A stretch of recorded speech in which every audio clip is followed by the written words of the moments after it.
2026 মকর রাশির জাতক জাতিকাদের জীবন কেমন কাটবে?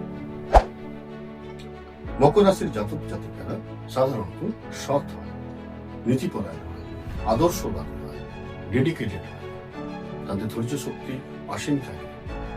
এই সমস্ত গুণগুলোর জন্য এমনিতেই তারা সমাজে সুপরিচিত। তাদের এই ত্যাগ প্রতিজ্ঞার কারণে তারা সমাজে ভীষণভাবে আলোচিত হয়ে থাকে। তারা নিজেকে বঞ্চিত করে রাখে অন্যের সুখের জন্য।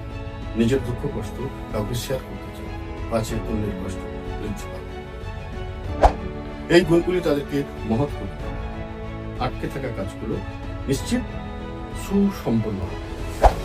যারা অবিবাহিত ছিলেন দীর্ঘদিন ধরে, তারা কিন্তু 2026-এই বিবাহে বাধা পড়বে। প্রেমিক প্রেমিকাদের এই বছরটা শুভাশুভ বলা চলে। যারা বিদ্যার্থী রয়েছেন, তারা পরীক্ষার ক্ষেত্রে তাদের প্রত্যাশা মতো নাম্বার লাভ করবে।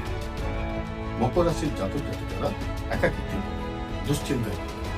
তাই তাদের উদ্দেশ্যে আমি অনুরোধ করবো, তারা একাকিত্ব থেকে বেরিয়ে আসুন, দুশ্চিন্তা থেকে বেরিয়ে আসুন।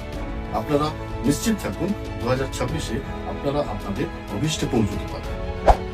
শরীর স্বাস্থ্য ভালো থাকবে, সংযোগ বৃদ্ধি পাবে।